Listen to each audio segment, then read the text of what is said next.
Okay, back on to Joe Dispenza being interviewed on Chris Williamson's podcast, YouTube podcast channel.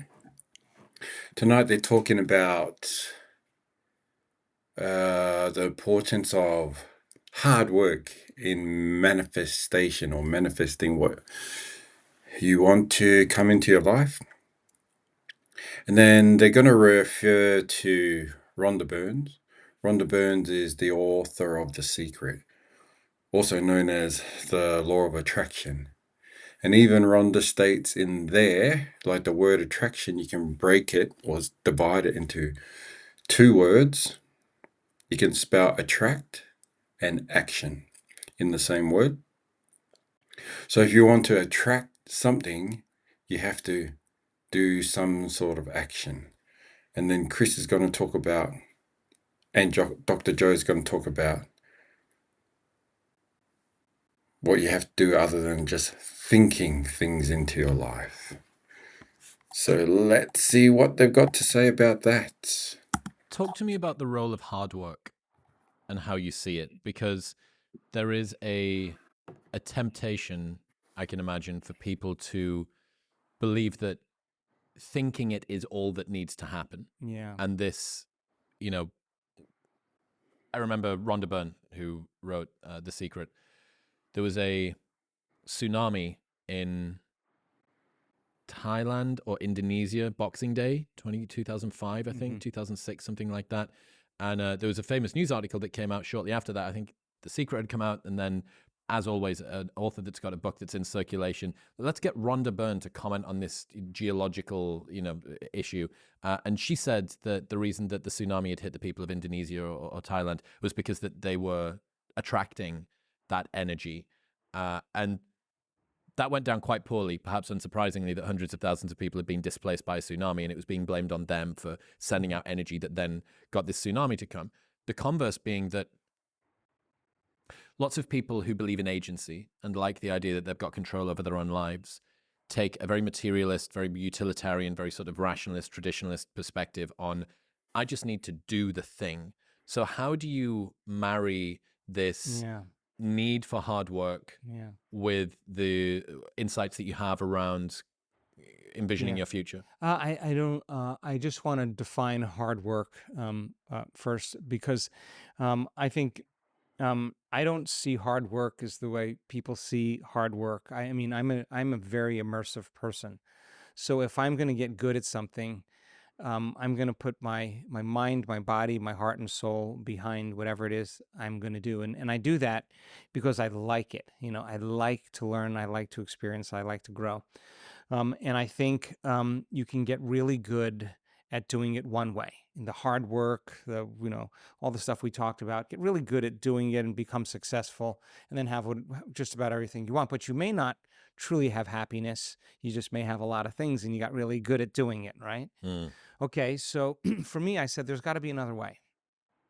There's got to be another way to do it that's different than the way that I've done it. I've gotten really good at doing that. Is there another way to create where I don't actually have to go and do something? If I could change my energy, and I've been at this long enough to tell you that nobody changes until they change their energy. If I change my energy, will my life change? That's kind of the experiment that I'm interested in. Okay, so what piece of knowledge, what piece of information, let me find the information that can help me build the model of understanding that this is actually possible. Now, I'm not watching Netflix. I'm not watching Ted Lasso. I'm not watching Suits. I'm not watching the news. I'm not watching the game. I'm reading this information because I want to understand the what and the why. Okay, now I got it. Okay, quantum physics says, Einstein says, the field is the sole governing agency of the particle. The field controls the particle. The particle doesn't control the particle. Energy controls matter. Okay. All right, let me build this model a little bit further. Okay.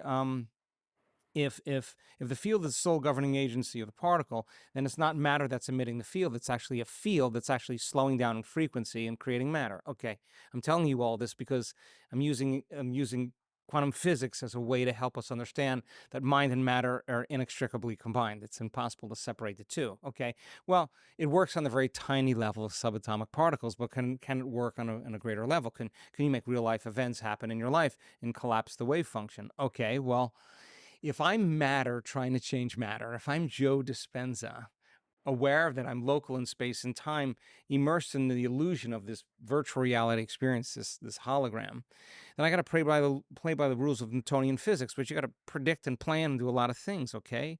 Okay, what if I could get to the field?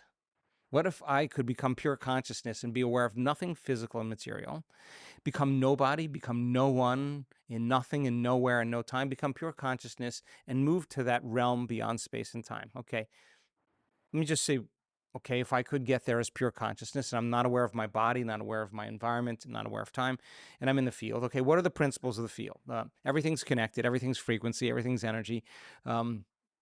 There's less separation, there's more wholeness. Okay, so if I could get to the field and I can create from the field instead of from matter as an experiment, could I then begin to produce changes in the field that ultimately would change the hologram in three-dimensional reality? Okay, so I may not be very good at it at the beginning, so it's going to take some unlearning and changing my beliefs about a lot of things and studying to make sure that when I do it, that I know what I'm doing and why I'm doing it. Okay, so nothing happens. Do I go back to just going back the other way, or am I just not that good? So maybe I'm just not that good yet. Like maybe I got to get better at it. So I'm going to practice again. I'm going to keep building my model through experience. And then all of a sudden, you start noticing changes. Now, the hard work was worth the effort when I start seeing the effects that it creates in my life. So I think that there's a delicate balance between intention, and that's getting clear on what you want, and surrender, which means trusting in the outcome. And if you overintend, you're working really hard and you're trying really hard. And if you over surrender, you're lazy and lethargic and you're not doing anything, right? So it's kind of a razor's edge when you talk about hard work, because for me, it really is about building a model of understanding and then being able to immerse myself in the experience to prove to myself that it actually could be the truth. So the hard work is just good, clean effort and getting so lost in the act of what you're doing that the act actually becomes the experience. I know that for me, when I get to that point where I've stretched myself past the point where I normally stop, especially in a meditation, if I go one more time, it's always worth the effort. Something changes when I go past that point. So, and I think that works in all kinds of ways.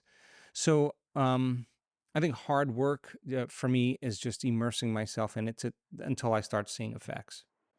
There's a line from Machiavelli where he says, God doesn't want to do everything. Some of it is up to you. I think that's a nice blending of those two. Yeah. I have another friend who we were at a party, my birthday party actually last year, and we were walking back toward his car, who was parked nearby, and he was going to give me a lift home. And I was waiting for him to beep the car so that I could get in. And he didn't, and the door was open. So, did you not lock your car? He says, oh, I don't lock my car. That's interesting. Why don't you do that? And he says, I'm not sure, man. The universe just has my back. And locking your car, I think that's a sufficient low lift that you might as well do it anyway. But that line really stuck with me. The universe has my back. And the times when I feel like that's the case, the times when I feel like I'm swimming downstream, not upstream, life's better. Yeah. Undeniably, life's better. Well, yeah. Yeah, what does everyone think about that? So, I'm having an experience right now where no matter what I do, I keep hearing this constant voice that leads me to just not doing anything.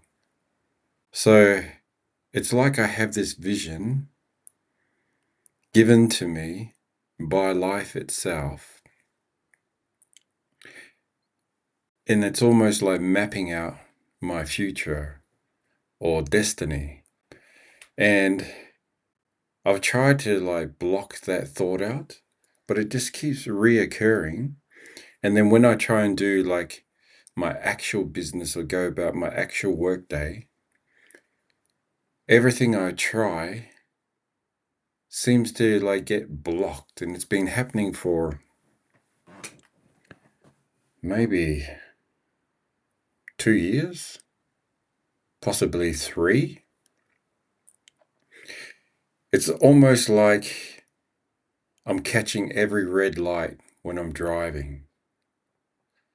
But if I just turn the other way, to which, like, my instincts or this voice tells me to go, all of a sudden the road is just open.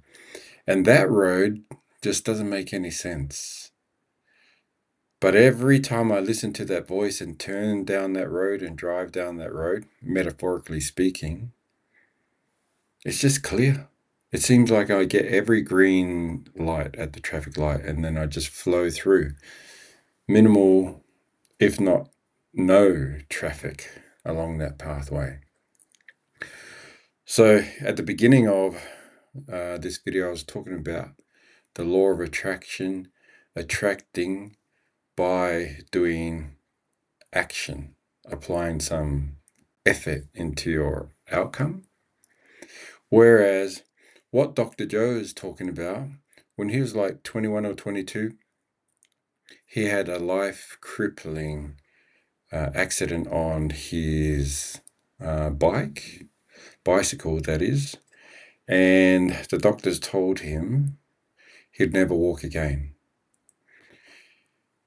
And as the years went by, or the amount of time that he was just paralyzed went by, he just decided, I've got so much time lying here, I'm not going anywhere. So that's when he started experimenting with, can thought heal the body? Obviously, it has in his case.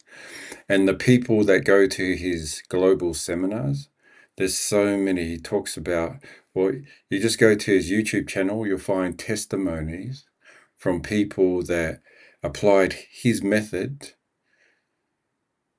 of working with the quantum field and the energy that exists in nature, and syncing your thought or your thinking or your thoughts, syncing that with that energy to heal yourself. So on his YouTube channel, you find all these people from his seminars and a lot of his followers that healed themselves from cancer, from blindness, actually being blind, from deafness. It's just really miraculous. So he teaches now, well, if you can heal your body through thought, what else can you do with it? If the energy is a field, like he was referring to Albert Einstein, the field is the sole source for the material and us being like matter. Then if we connect to the field, get into that vibration, get into that energy, surely we'll be able to control matter by thought alone, as he has. That's powerful.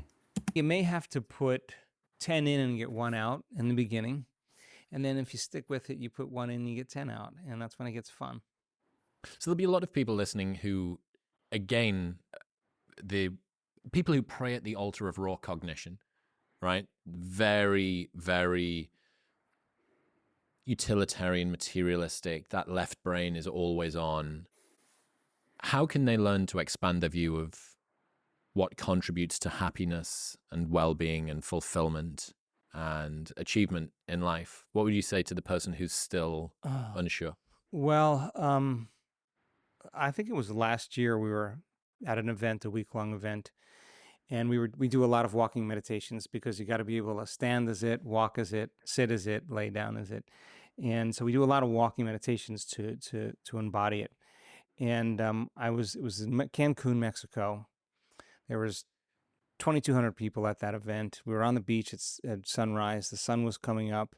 It was one of the last meditations, and I looked at all these people, and they were looking, facing the sun. They had their hands over their heart, and their eyes were closed. So many of them, had tears of joy rolling down their face. They were so incredibly joyful, so incredibly grateful, so worthy in that moment. And I realized, my God, nobody is making them happy in that moment but them.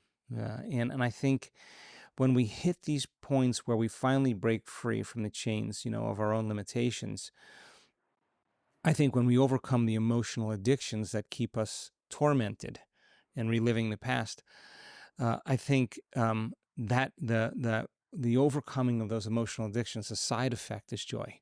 It's the freedom of expression without feeling limited in any way.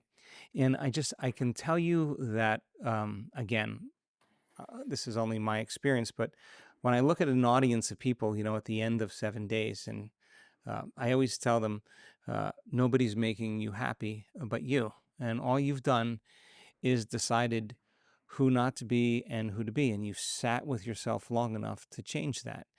So when people do that and they get to that point where they're worthy to receive, they literally showed up enough times when they could have laid in bed or skipped a meditation, but they didn't, that they kept showing up.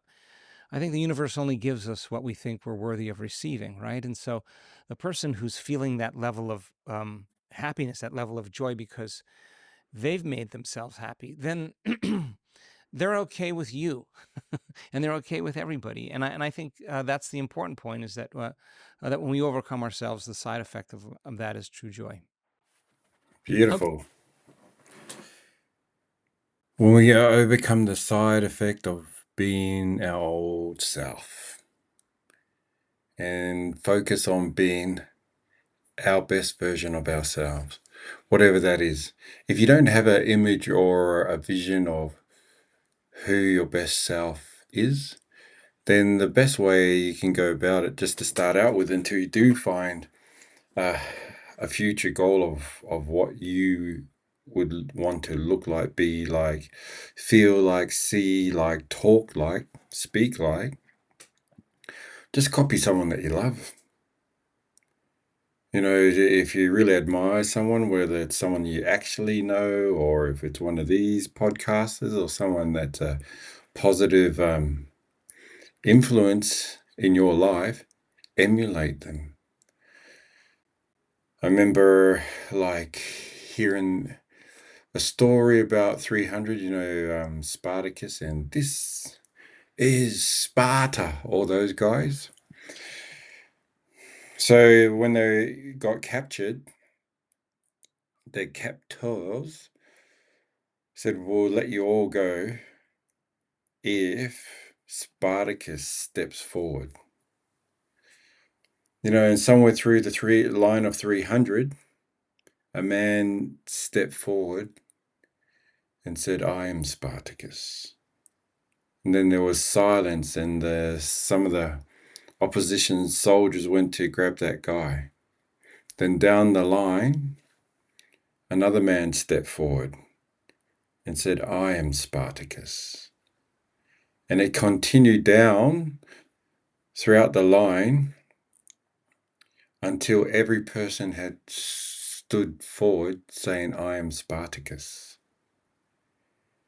And you know what? They had become so unified with purpose, with speech, with thought, with act, the way they lived and fought with each other, for each other. They were all telling the truth. They had actually emulated Spartacus. So that's a good place to start if you're lost for ideas of who you want to become. Become someone that you admire. And that's it for tonight's video. Thank you, life. Life is the creator of all things. The purpose of life is to create more life. You can see that is evident in nature. Only us humans, supposedly the most intelligent species on planet Earth, it's only us who have lost our way and don't know what the purpose of life is. Animals, monkeys, horses, goats, chickens, birds, eagles, dolphins, they haven't lost their way. They know why they're living. The reason why they eat, the reason why they hunt, the reason why they mate. There's only one reason for them. to create more of their kind. Love you all. You are my who.